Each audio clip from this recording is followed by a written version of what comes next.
마가복음 13장. 그 후 예수님께서 성전에서 나오시자 제자 중 한 명이 말씀드렸다. 선생님, 여기에 있는 저 웅장한 돌들과 건물들을 보십시오. 예수님께서 그 제자에게 말씀하셨다. 너는 이 건물들이 웅장하게 보이느냐? 저 돌들이 모두 무너져 내려 어느 돌도 다른 돌 위에 얹어져 있지 않을 것이다. 이제 예수님께서 성전 건너편 올리브 산에 앉아 계실 때 베드로와 야고보와 요한과 안드레가 개인적으로 예수님께 질문하였다. 언제 저 돌들이 그렇게 무너져 내릴지 말씀해 주십시오. 그리고 그런 일이 일어날 때를 가리키는 표적이 무엇인지도 말씀해 주십시오. 예수님께서 제자들에게 답하여 말씀하시기 시작하셨다. 너희들은 미혹을 당하지 않도록 항상 깨어 있으라. 많은 자들이 내 이름으로 와서 내가 그분이다 라고 말하면서 사람들을 미혹할 것이다. 너희가 전쟁에 관해 듣거나 전쟁과 관련된 소문을 듣더라도 혼란스러워 하지 마라. 이런 일들은 반드시 일어나지만 아직도 끝은 아니다. 한 나라가 다른 나라에 대적하여 일어나고 한 왕국이 다른 왕국에 대적하여 일어날 것이다. 여러 지역에서 지진이 일어나고 기아와 고난이 엄청날 것이다. 그러나 이것들은 단지 슬픔의 시작일 뿐이다. 그러니 너희들은 조심하라. 사람들은 너희를 공회에 넘길 것이며 너희들은 회당에서 태형을 당할 것이다. 나 때문에 너희들은 통치자들이나 왕들 앞에 끌려가 그들 앞에서 나에 대한 증언을 해야 할 것이다. 그러므로 그런 일이 있기 전에 복음이 먼저 만방에 선포되어야 한다. 또한 그들이 너희를 체포하여 넘긴다 하여도 어떻게 말을 해야 할지를 걱정하거나 미리 준비하지 마라. 오직 그 순간에 내게 주어진 것들을 그대로 말하라. 왜냐하면 그것은 너희가 말하는 것이 아니고 성령이 말하는 것이다. 이제 형제가 형제를 배반하고 죽일 것이며 아버지가 자기 자식을 배반하여 죽이고 아이들이 부모에 대적하여 들고 일어나 부모를 죽일 것이다. 사람들 모두가 나 때문에 너희를 싫어할 것이나 너희들 중 끝까지 참고 견디는 자는 구원을 받을 것이다. 대언자 다니엘이 전하였다. 황폐하게 하는 가증한 것, 곧 성소를 황폐하게 만드는 가증스러운 것들이 있지 않아야 할 곳, 즉 성전에 서 있는 것을 보면 유대에 있는 자들, 즉 믿는 성도들은 산으로 도망가라. 독자들은 이 진리를 깨달아야 한다.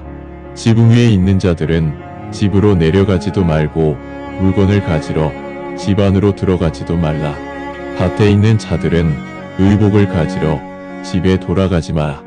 그때 임신한 자와 유아를 양육하는 자들에게 큰 어려움이 있을 것이다. 너희가 피신해야 하는 계절이 겨울이 아니기를 기도로 간구하라. 그때에 환난이 있을 것이며 이 환난은 하나님께서 세상을 창조하신 이후 한 번도 없었고 앞으로도 다시는 없을 그런 큰 환난이다. 주님께서 친히 이 환난 기간을 줄이시지 않는 한 모든 생물이 다 죽을 것이나 주님께서 택함 받은 백성들을 위해 그 환난 기간을 줄여주실 것이다.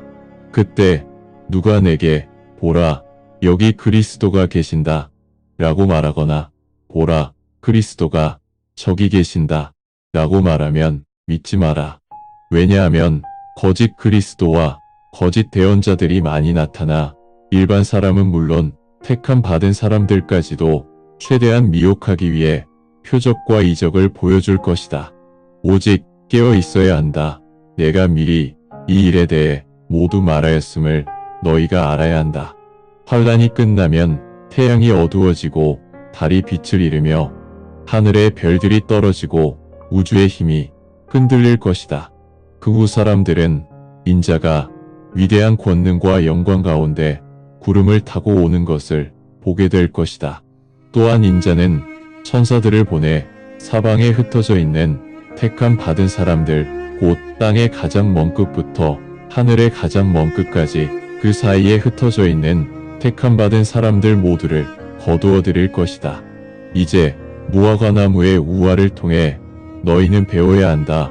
너희도 알다시피 무화과나무의 가지가 연해지고 잎사귀가 자라면 여름이 가까이 왔음을 의미한다.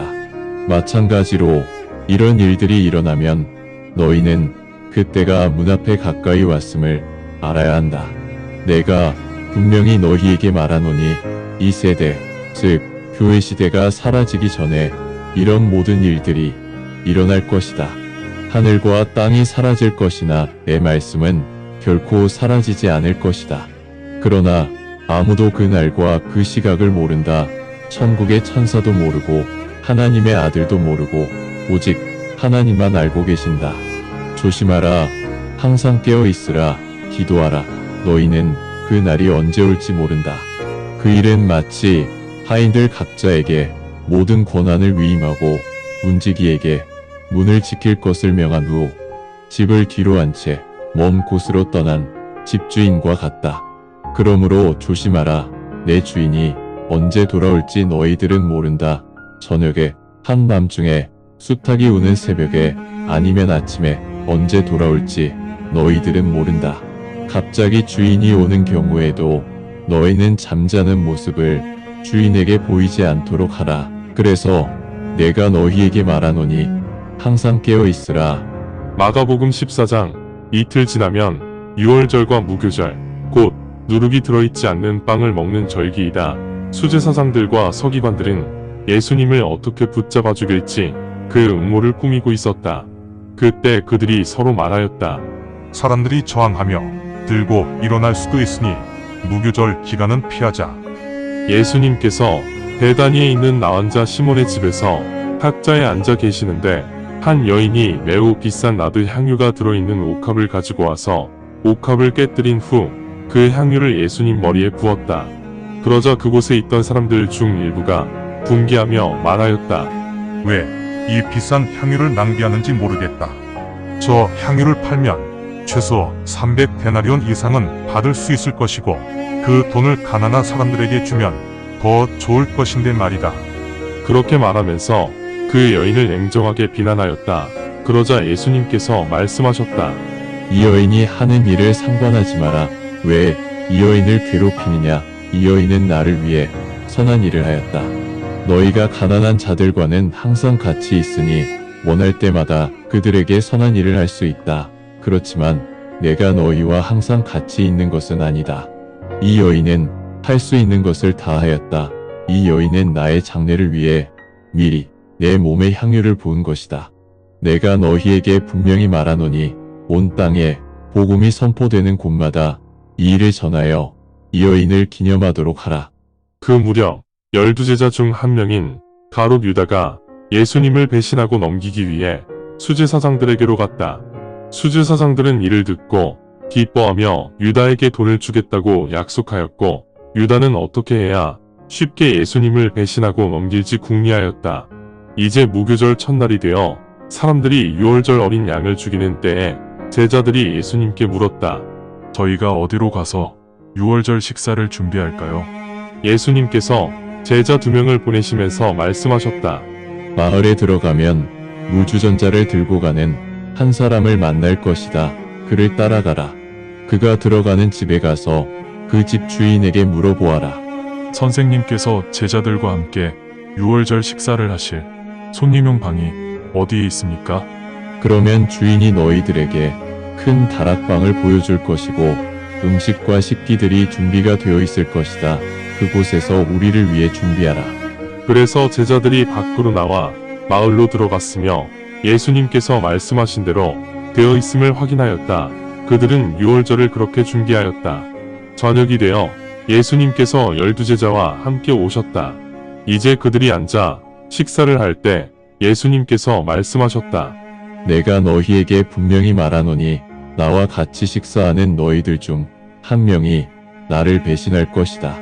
그러자 제자들이 근심 어린 말투로 예수님께 한 사람씩 말씀드렸다. 제가 배신하나요? 또 다른 제자도 물었다. 제가 배신하나요? 예수님께서 말씀하셨다. 그 자는 나와 함께 접시에 손을 담근 자이며 너희들 12명 중 한 사람이다. 인자는 진실로 성경에 기록되어 있는 대로 일을 진행할 것이나 인자를 배반한 그 자에게는 큰 화가 있을 것이다. 그 자는 차라리 태어나지 않는 편이 더 좋았을 것이다. 그들이 식사를 하던 중 예수님께서 빵을 들고 축복 기도를 드리신 후 쪼개어 제자들에게 나누어 주시며 말씀하셨다. 받아서 먹어라. 이것이 내 몸이다. 그러시고 잔을 들어 감사 기도를 하신 후 제자들에게 그 잔을 주었고 제자들 모두 그 잔을 돌려가며 마셨다. 예수님께서 제자들에게 말씀하셨다. 이것은 새로운 언약의 피이며 많은 사람들을 위해 내가 흘린 피이다. 내가 분명히 너희에게 말하노니 하나님의 왕국에서 다시 마시는 그 날까지 나는 더 이상 포도 열매를 마시지 않을 것이다. 그들은 찬송가를 한 곡 부른 후 밖으로 나와 올리브 산으로 올라갔다. 그때 예수님께서 말씀하셨다. 오늘 저녁 나로 인해 너희들 모두가 실족하게 될 것이다. 왜냐하면 나는 목자를 칠 것이고 양들은 흩어질 것이다라고 기록되어 있기 때문이다. 그러나 내가 다시 일어난 후 내가 너희들보다 먼저 갈릴리로 갈 것이다. 그러자 베드로가 예수님께 말씀드렸다. 모두가 실족하게 되어 있다 하여도 저는 실족하지 않을 것입니다. 예수님께서 말씀하셨다. 내가 분명히 내게 말하노니 오늘 저녁 수탉이 2번 울기 전에 너는 나를 3번 부인할 것이다. 그러자 베드로가 더욱 강하게 말하였다. 제가 선생님과 함께 죽는다 하여도 저는 선생님을 부인하지 않을 것입니다. 그들 모두가 그렇게 말하였다. 그때 그들은 겟세마네라 부르는 곳에 도착하였는데 예수님께서 말씀하셨다. 내가 기도하는 동안 여기에 앉아 있어라. 그리고 예수님은 베드로와 야고보와 요한만을 데리고 가셨다. 예수님은 매우 힘들어하시고 괴로워하셨다. 예수님께서 그들에게 말씀하셨다. 내 영혼이 죽도록 매우 슬프구나. 여기서 기다리면서 지켜보아라. 예수님은 그 제자들을 뒤에 두시고 좀 더 가신 후 땅에 엎드리시고 기도하셨는데 가능하다면 이번 일을 피해 갈 수 있기를 바란다고 예수님께서 간구하셨다. 예수님께서 말씀하셨다. 아바 아버지, 당신은 전능하십니다. 이 컵을 제게서 치워주소서. 그렇지만 제 뜻이 아니라 아버지 뜻대로 하소서. 예수님께서 제자들이 자고 있는 것을 보시고 베드로에게 말씀하셨다. 시몬아, 내가 잠자고 있느냐? 너는 1시간도 깨어있지 못하는구나. 정신 바짝 차리고 기도하라. 그렇지 않으면 사탄의 미혹에 빠질 것이다. 영은 진실로 그렇게 하기 원하나 육이 나약하기 때문이다.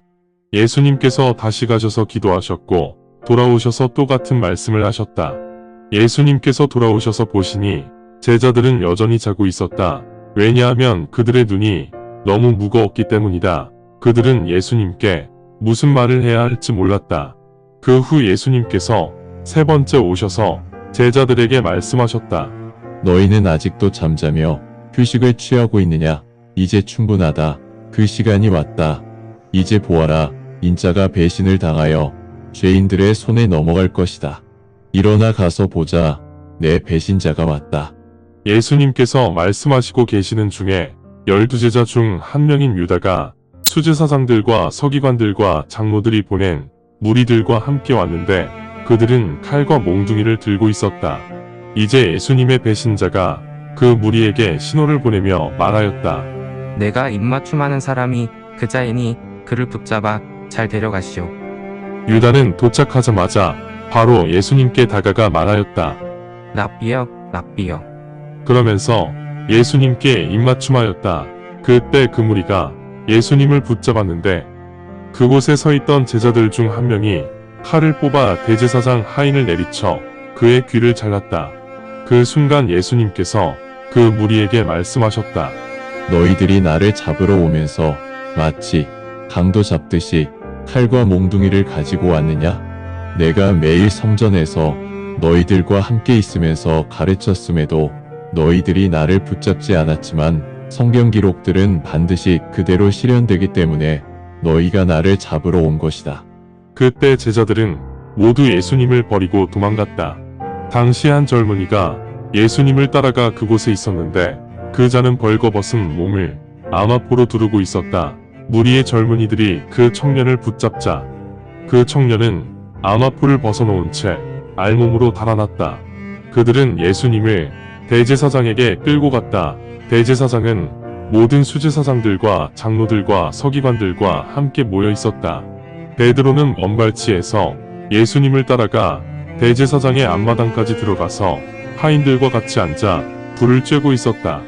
이제 수제사장들과 모든 공회원들은 예수님을 처형하기 위한 증거를 찾으려고 노력하였으나 찾을 수 없었다.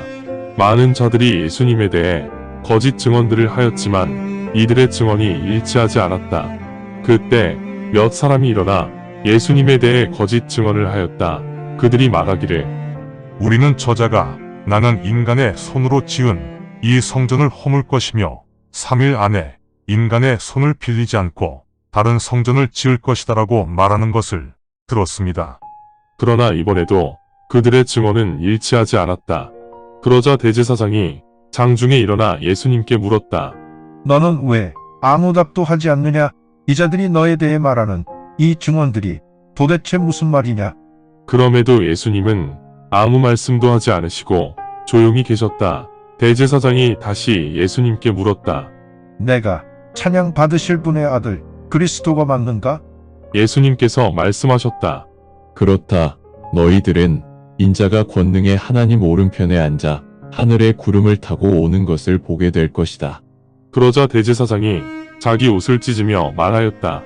우리에게 더 이상 어떤 증언이 필요하겠는가? 여러분들은 방금 신성을 모독하는 발언을 들었습니다. 어떻게 생각합니까? 수제사장들과 공회원들 모두 예수님을 처형하라고 선고하였다. 그때 그들 중 몇 사람이 예수님에게 침을 뱉기 시작하였고 예수님의 눈을 가리고 때리면서 예수님께 말하였다. 누가 때렸는지 맞추어 보라. 그리고 하인들도 예수님을 그들의 손바닥으로 때렸다. 이때 베드로는 마당 아래쪽에 있었는데 대제사장의 여종 한 명이 들어왔다. 그 여종이 불을 쬐고 있는 베드로를 보자 베드로를 쳐다보면서 말하였다. 당신도 나사렛 예수와 같이 있었어요. 그러자 베드로가 부인하며 말하기를 나는 당신이 무슨 말을 하는지 모르겠다. 그러면서 베드로가 대문 밖으로 나가자 숱하게 울었다. 또 그 여종이 베드로를 다시 보고 그곳에 서 있던 사람들에게 말하였다. 이 사람도 그들 중 한 사람 맞습니다. 그러자 베드로가 다시 부인하였다. 조금 후 옆에 서 있던 사람들이 베드로에게 다시 말하였다. 당신도 분명히 그들 중 한 사람이야. 당신 억양을 보니 갈릴리 사람이 맞아요. 그러자 베드로는 욕설을 하며 맹세하였다. 나는 당신이 말하는 저 사람을 모릅니다. 숱하게 두 번째 울었다.